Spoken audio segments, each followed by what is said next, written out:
झारखंड के सबसे पुराना सबसे ऐतिहासिक जिला हजारीबाग के चौपारण की धरती में जितना भी अभिभावक सब आए पीछे भी जितना भी जितना भी हमने के युवा साथी आए हैं सबके हम जोहार कर रहे हैं जे हमर से आयु के बड़े हैं और फिर हम एक संगे गोड़ लगा है आशीर्वाद देता और जे हमर से छोटे लगा अपने के हमें आशीर्वाद दे अपन बात के आरंभ करने से पहले मैं हम धन्यवाद दिया चाहिए भाषा में दिक्कत ना है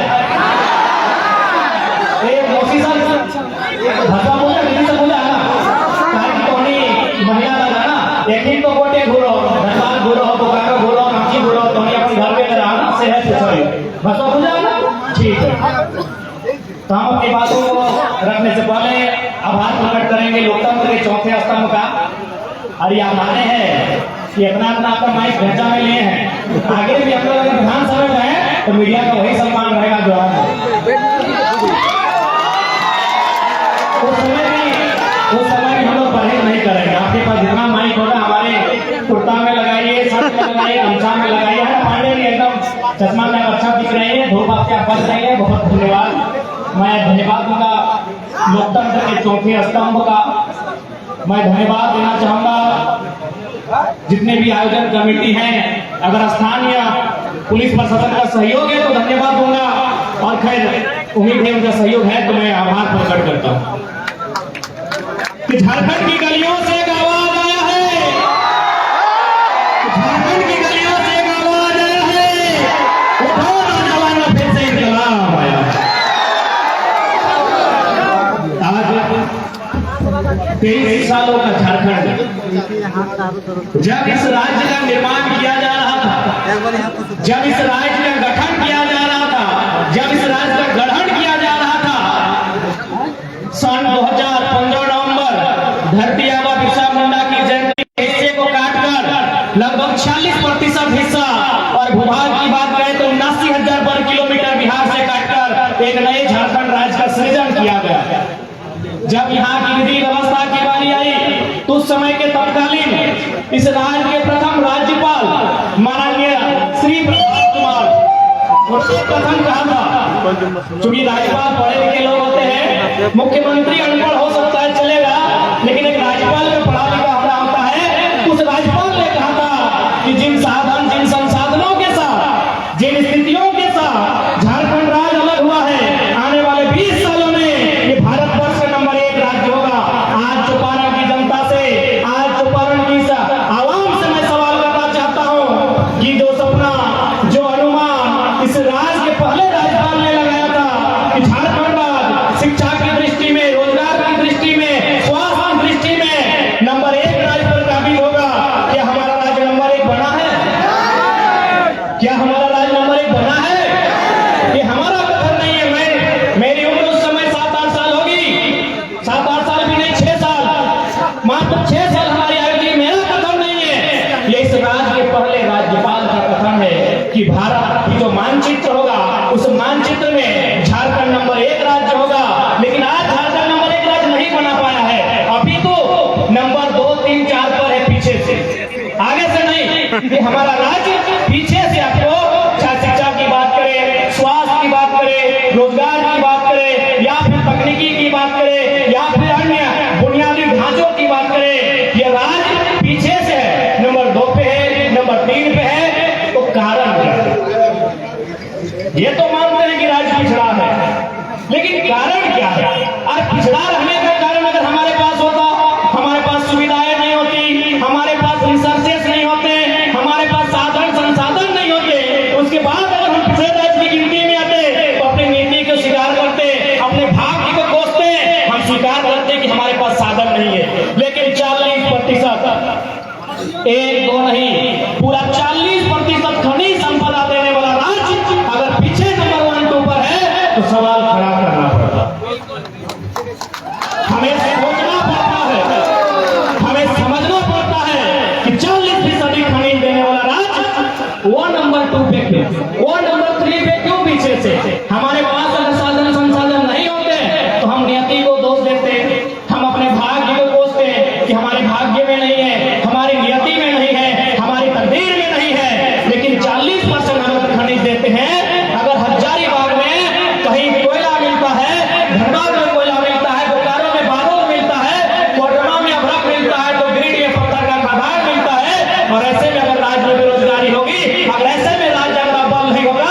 सवाल खड़ा होता है। तो अगर आज बात किया जाए कि हमारी फैसिलिटी कहाँ रही, किन कारणों से हमारा राज फेलियर रहा, कहाँ हमसे दोष हुई, कहाँ हमसे चूक हुई, कहाँ हमसे भूल हुई। तो जैसा कि हमारे पूर्व के वक्ताओं ने कहा कि कहीं ना कहीं हमें राजनीतिक भूल हुई, हम लोग राजनीतिक चेतना को नहीं समझ पाए, हम लोग अपने मताधिकार, हम डॉक्टर बाबा साहब 1% 1 वोट 1 वैल्यू के महत्व को नहीं समझ पाए, इसलिए आज हमारा नुकसान हुआ। यदि हमें चेतना होती, यदि हमें जागरूकता होती, यदि हम अपने मत को लेकर जागरूक होते, तो चूंकि पहले लोकसभा में लोकसभा की बात करूंगा, एक बिहार का आदमी आके यहाँ का सांसद नहीं बनता, वो तो बना ही, उसका बेटा भी सांसद बना है और अभी भाषण देता है कि जो काम हम नहीं कि मेरा बेटा करेगा, 3 को पीढ़ी का ठेका लेगा। अभी जो वर्तमान में गरीब लोकसभा है ना, अभी जो वर्तमान के सांसद हैं, अभी जो वर्तमान के सांसद हैं, उनके पिताजी भी सांसद थे, बकायदा केंद्र मंत्री भी रहे, ये भी केंद्र में राज्य मंत्री रहे। अब ये कहीं जाते हैं किसी योजना में तो अपना बेटा को बगल में फोटो खिंचाते हैं, आज के डेट में थोड़ा फोटो खिंचवा लो भी सोचता है, तो फोटो खिंचा के बोलते हैं कि जो काम हम नहीं किए मेरा बेटा पूरा करेगा। तो ये धिक्कार है कि नहीं? झारखंडी जनमानस के ऊपर एक सवाल है कि नहीं? क्या हम लोग जीवन भर एक भेड़ बनने के लिए पैदा हुए हैं? क्या हमारी आने वाली पीढ़ी यूं ही पलायन करेगी? इसके लिए कहीं ना कहीं हमें राजनीतिक चेतना का अभाव रहा। हम लोगों ने नेतृत्व करने का अवसर नहीं चुना, और जो लोग नेतृत्व करने के लिए गए हमने उन्हें स्वीकारा नहीं। आज हमें अपना ही बात करते हैं। आज बहुत सारे लोग कहते हैं कि ना छोड़ा नेता बना है।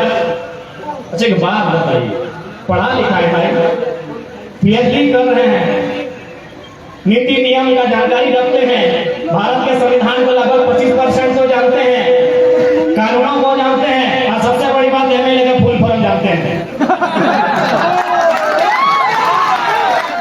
हमारे 81 को एमएलए जो है, हमको लगता है 70+ लोग एमएलए का फुल फॉर्म नहीं जानते हैं।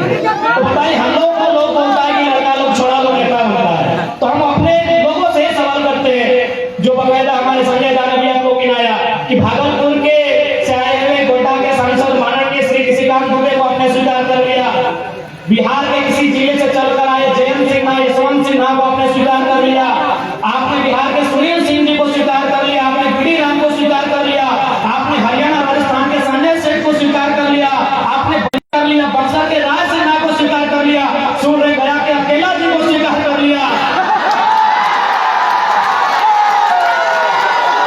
लेकिन झारखंड की गली का कोई बेटा आया है जो आज दिल्ली को, अरे दिल्ली नहीं, महाराष्ट्र माया नगरी को थरथरा गया स्वीकार नहीं किया। क्या कसूर है हमारा बताइए? आप बिहार गोड्डा के सांसद को बिहारी को स्वीकार कर लिए, हरियाणा को स्वीकार कर लिए, यूपी वाला को स्वीकार कर लिए, कांके का विधायक है आपका राजस्थान का, अरे आप गोटे इंडिया वाला को अपने झारखंड में स्वीकार कर लिए, और इसी झारखंड का 5 की मिट्टी में पलने वाला ये बेटा खड़ा हुआ है, आप लोग बोले छोड़ा नेता को बने तो की दिक्कत हो, बने तो की दिक्कत हो। सूरज ने अपना गीत में बोला बना लो नेता को, की दिक्कत हो भाई? जो लोग नीति नहीं लिख पाएगा हम लोग नेता बना है। मैं आप यहाँ आवाम के बीच कहूंगा, मैं बकायदा मीडिया बंदूक मैं आपके सामने कहूंगा, हमारे पास 81 विधायक, 14 सांसद, 6 राज्यसभा सांसद हैं। अगर वे लोग नीति 2 अक्षर में आता है, अगर नीति को शुद्ध लिख देंगे तो हम कल ही वापस ले लेंगे आंदोलन को, हम लोग किसी प्रकार की राजनीति में मैं चैलेंज करता हूँ। अगर 100%, मैं बार बार कहता हूँ, कुछ लोग ईमानदार होंगे, कुछ लोग पढ़े लिखे भी होंगे, इसलिए मीडिया में मेरी बातों को नेगेटिव ना चलाए, मैं 100% की बात कह रहा हूँ। अगर झारखंड में जो हमारे 81 एमएलए हैं, 20 सांसद हैं, अगर वो नीति को 2 अक्षर में आता है, 2 लेटर में नीति हिंदी में लिखा जाता है, अगर वो नीति को शुद्ध रूप से लिख देंगे, मैं वचन देता हूँ हम लोग पॉलिटिक्स नहीं करेंगे। आसान है क्या? नौ में हंसी होगा कि 100 में दुर्गी होगा? सुर्ती लेख में 2 बार गलती की तो तीसरा बार नहीं लिखे थे।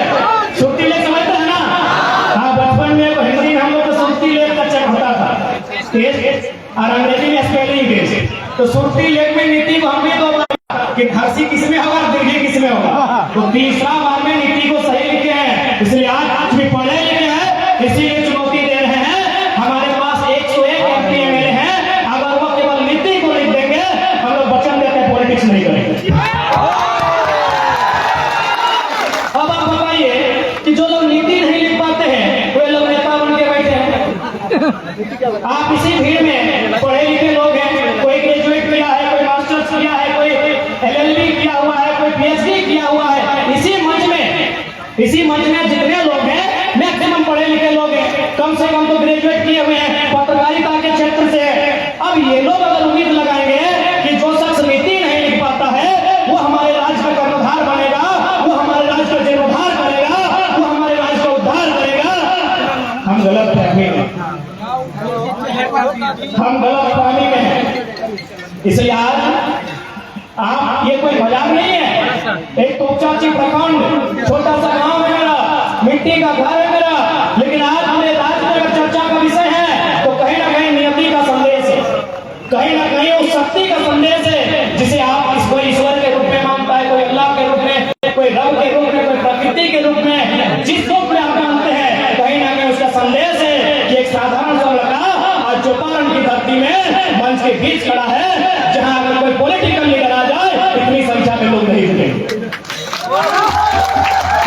यानी ये नियति की मांग है मेरे साथियों। क्योंकि आज मैं कुछ दिन पहले महाराष्ट्र गया था, मैंने वहां लोगों से बकायदा पूछा कि आप कहाँ से हैं और क्या क्या काम करते हैं, कहाँ रहते हैं। बकायदा हम लोग उनके साथ रहे, जहां रहते हैं हम लोग वहां तक गए।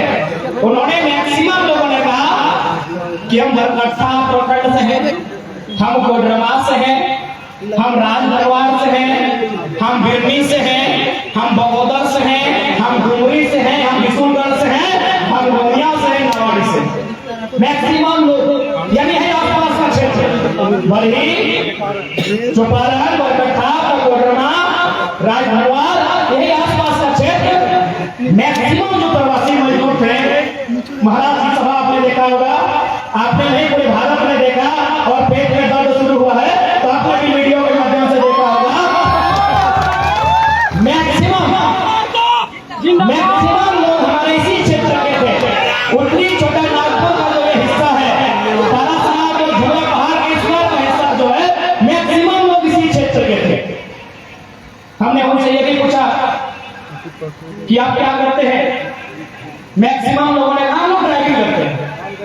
मैक्सिमम यदि मैं 100 लोगों से मिला तो उसमें लगभग 40 to 50% लोग ड्राइविंग करते थे। अब एक बात है, यदि ड्राइविंग ही करना था, मैंने ये नहीं कहा कि हम अगर ड्राइवर हैं तो हमको इंजीनियर वाला स्केल दे दीजिए या फिर हमको डॉक्टर वाला कैंची दीजिए और घुटा के जगह हम किडनी का इलाज करेंगे, मैंने ये नहीं कहा। और आज भी हम लोग फेंका फेंकी वाला बात नहीं करेंगे। यदि हमारे भाई जो बरकट्ठा से चलकर महाराष्ट्र गए हैं, जो बरही चौपारण से चल के महाराष्ट्र गए हैं, जो कोडरमा से चलकर, चनवारा से चलकर, बिशुनगढ़ बगोदर से चलकर महाराष्ट्र गए हैं, और वे यदि वहां ड्राइविंग का ही काम करेंगे तो भाई ठीक है, वो ड्राइविंग ही करेंगे। जो ड्राइविंग का सेक्टर होता है सड़क परिवहन मंत्री, हमारे यहाँ कोधान से है सड़क परिवहन मंत्री।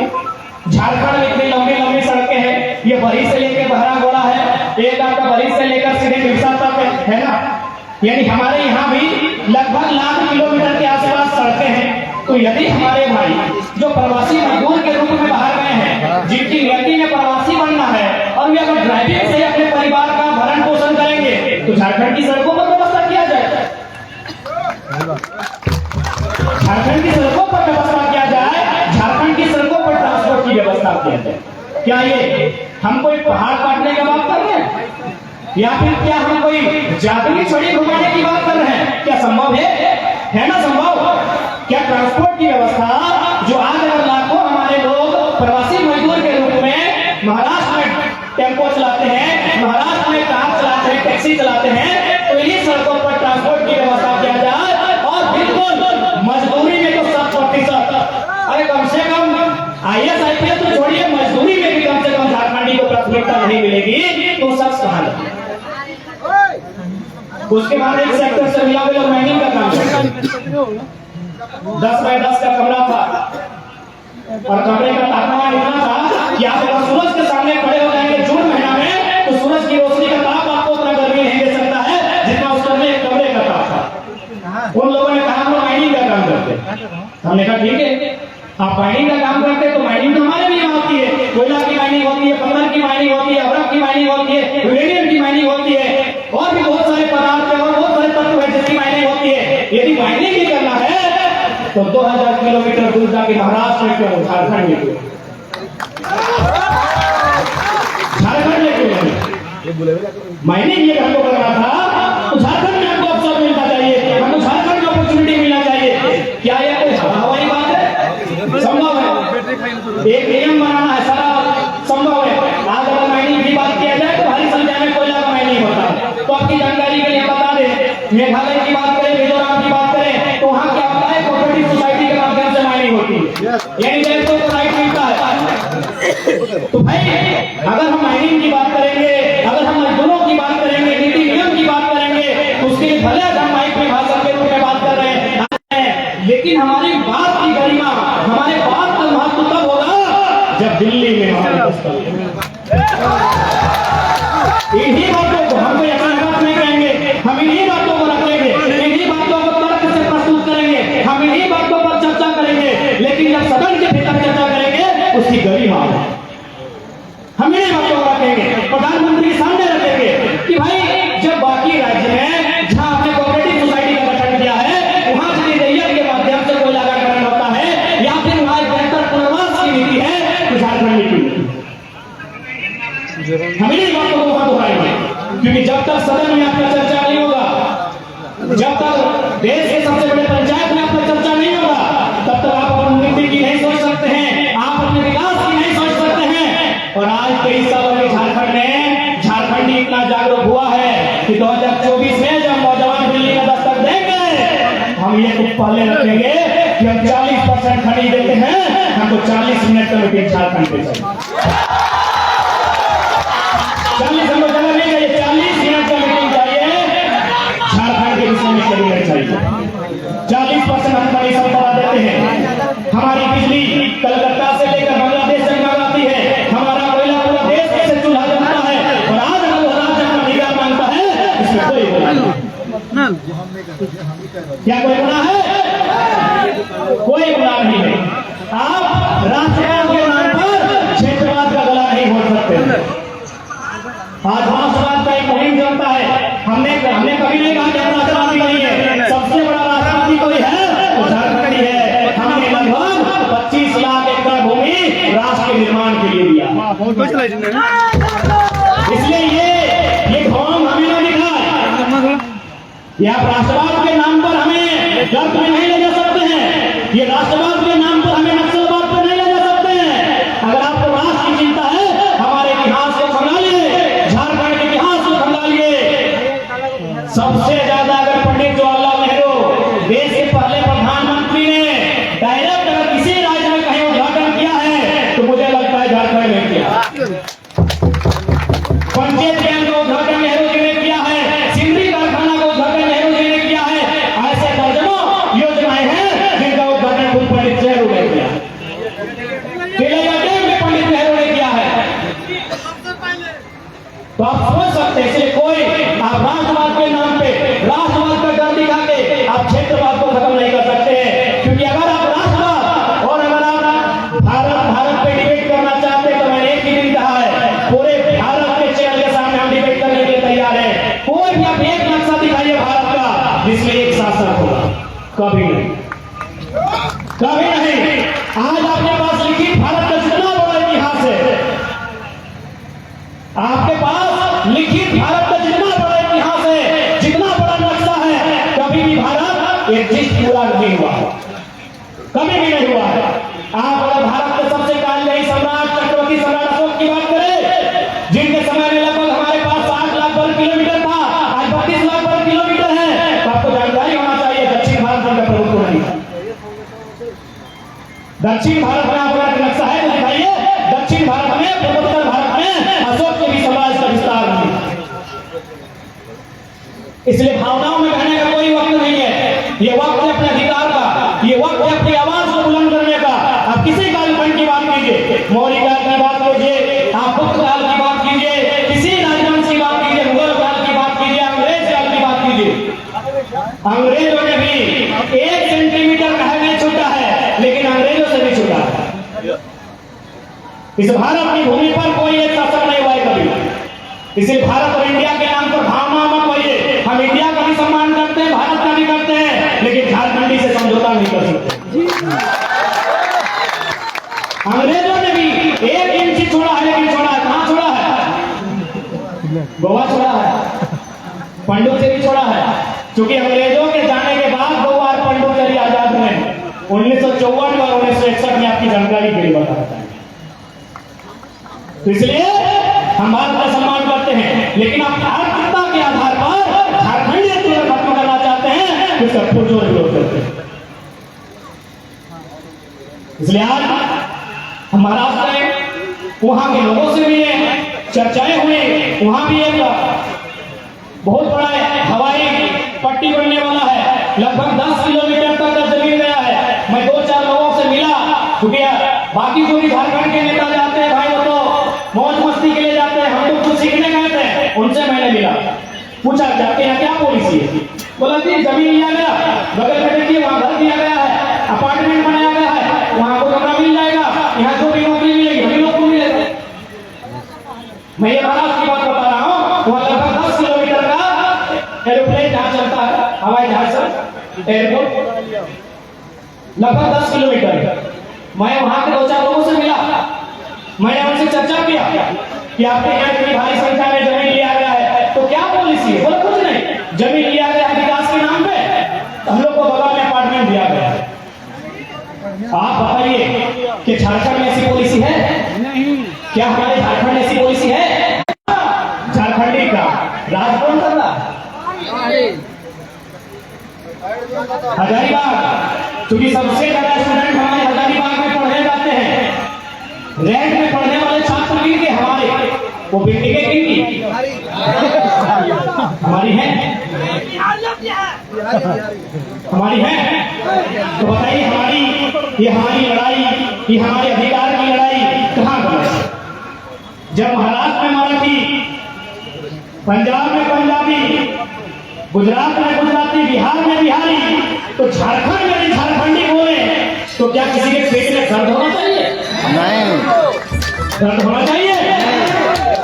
तो आज यही ये लड़ाई है। आज भी हमारे लोग नहीं जानते हैं। यदि आज हमारे लोग नहीं समझते हैं, तो आने वाले 20-22 सालों में झारखंड एक खंडहर के रूप में तब्दील हो जाएगा।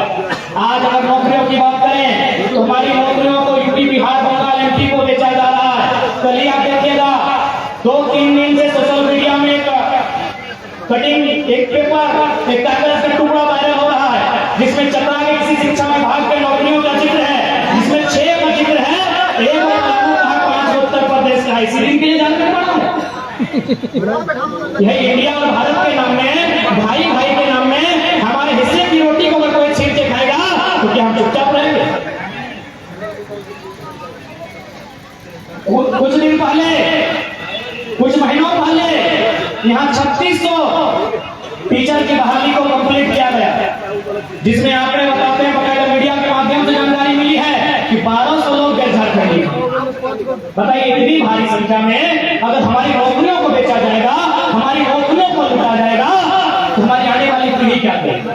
क्या हम इसी तरह अपना झोला उठा के, अपना बोरिया बिस्तर समेट कर, अपने बच्चों को अपनी गोद में दबाकर, अपनी पत्नी को साथ लेकर गुजरात महाराष्ट्र चले जाएंगे?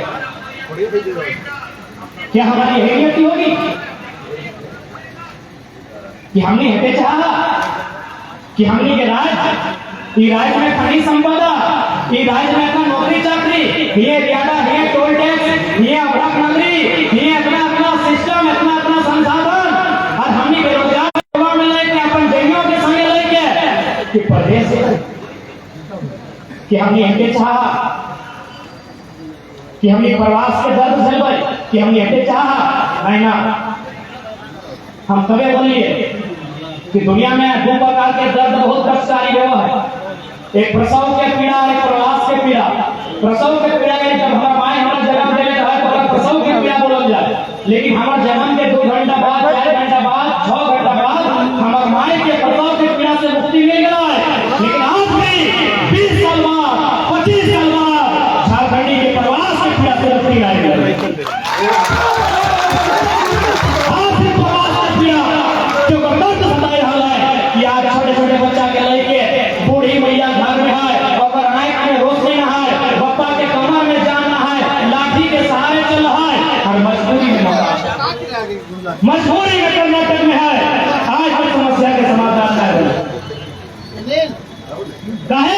पॉलिसी नहीं बनेगा, पॉलिसी नहीं बने के कारण, नीति नहीं बने के कारण, जैसे नीति हमने के नेता सबकी नीति ठीक भई जाए, जनता की नियत ठीक भई जाए, इस राज झारखंड राज बहुत खुशहाल हुआ है। बिल्कुल सही बात वाले, हमने जब महाराष्ट्र के लिए तो 7 दिन में 3 प्रवासी मजदूर यहाँ आए, वापस आए 3 जान गवाएंगे, अपन जान गवाए 3 प्रवासी मजदूर वापस आए। वह महाराष्ट्र में दिन हम मराठी सबसे बैठ लिए, तो पढ़ल लिखल लगले 2-4 को अधिकारी भी लगले, ओखने से हटे चर्चा करिए कि आपके बगल में नागपुर में वेस्टर्न कोलफील्ड लिमिटेड है, बताइए कितना कोयला का दुर्घटना हुआ है जिसमें लोगों का जान गया। बोला हम लोग को याद नहीं है। हम बोले हम 1 सप्ताह पहले 3 महिला दब के मर गई, हम मुआवजा दिलाता है। बोला ऐसा होगा झारखंड में, यानी हमारे दर्द को कोई जानता भी नहीं है। वहां भी कोयला का काम होता है, पूछे क्या ऐसी घटना घटी है जो आपको याद है कि लोग प्रधान के दब के मर गए हैं, या पत्थर उनके ऊपर गिर गया, या कोयला में आग लगा मर गए? बोलना पूरा सेफ्टी से काम होता है, पूरा नियम से काम होता है, गाइडलाइन फॉलो करते हुए काम होता है। हम सीधे बोले 1975 में 375 आदमी कोयला के खदान के नीचे मरा, 1965 में 268 आदमी कोयला के खदान के नीचे दब के मरा है, 2006 में 50 आदमी एक ही टाइम में कोयला के खदान के नीचे दब के मरा। उन्हें माथा में हाथ लेंगे मराठी जो दोनों से बात कर रहे थे उन लोग सर में हाथ लिया कि इतना अत्याचार झारखंड होता है, इतना अन्याय होता है। हम बोले हाँ इससे भी ज्यादा अन्याय होता है। तो बोला आप लोग का लीडर क्या करता है? हम बोले लीडर का फुल फॉर्म नहीं मालूम है, लीडर का स्पेलिंग नहीं मालूम, यानी अपनी दर्द और पीड़ा को कोई नहीं जानता है। लीडर चौपारण का पीड़ा चौपारण नहीं खत्म है, बगोदर का दर्द बगोदर नहीं खत्म है। इसीलिए पहला प्रयास हम बार बोलते हैं कि हम लोग भी पढ़े लिखे नौजवान हैं, पढ़े लिखे छात्र हैं, हम लोग राजनीतिक बदलाव करने पर विश्वास करते हैं, हम सदन में जाकर अपनी बात रखने में विश्वास करते हैं। हम लोग प्रयास करेंगे, हम लोग प्रयास करेंगे, लेकिन यदि सफल नहीं होते हैं तो हम लोग नेता बनने नहीं आए हैं, जुड़ा का पहाड़ खा लिए छोड़ेंगे, सबका हिसाब करेंगे। इन 23 सालों के झारखंड में जितना लूट पहुंचा है सबका हिसाब किया जाएगा। आज हमारे वक्ता बोल रहे थे कि वीडियो सीओ मोटे संघ के नाम में पैसा लेते हैं, कि आप लोग भी इस बात सीओ वीडियो में बहुत सारे झारखंड के लोग बहाल होके आए हैं। मैं उनसे प्रार्थना करूंगा, आपको लगता है ये प्रकरण कार्यालय है क्या? एकदम सीधा सीधा खड़ा कर दिए हैं। फुटबॉल का किक की दूरी में प्रखंड कार्यालय है। हो सके वीडियो साहब नहीं होंगे, उनके कर्मचारी लोग होंगे। अगर है तो कोई दिक्कत नहीं, हम आपसे कोई युद्ध करने नहीं आए, आपकी कुर्सी लेने नहीं आए हैं। ऐसे हम लोग को वीडियो की कुर्सी में इंटरेस्ट नहीं है, हमारे पास तो दिल्ली का तमन्ना। तो मैं वीडियो साहब आपसे हमने रिक्वेस्ट करना, बेटी खोल के आप भी सुन सकते हैं। आपसे हम युद्ध करने नहीं आए, आपको संदेश देने आए हैं। संडे है, अरे कोई ना, संडे में कोई ना कोई होगा तो होगा, आपका सभा होगा। अरे ये आवाज आपका बाजार में बोल रहा है तो वीडियो तो माननीय वीडियो महोदय, मैं इंक्लूडिंग सीओ को भी करते हैं, चौपारण क्षेत्र के माननीय वीडियो माननीय सीओ पहले आपका सम्मान करते हैं। आप पढ़ लिख कर एक योग्य पद को धारण किए हैं, लेकिन मैं आपसे आग्रह करूंगा, यहाँ की जनता की शिकायत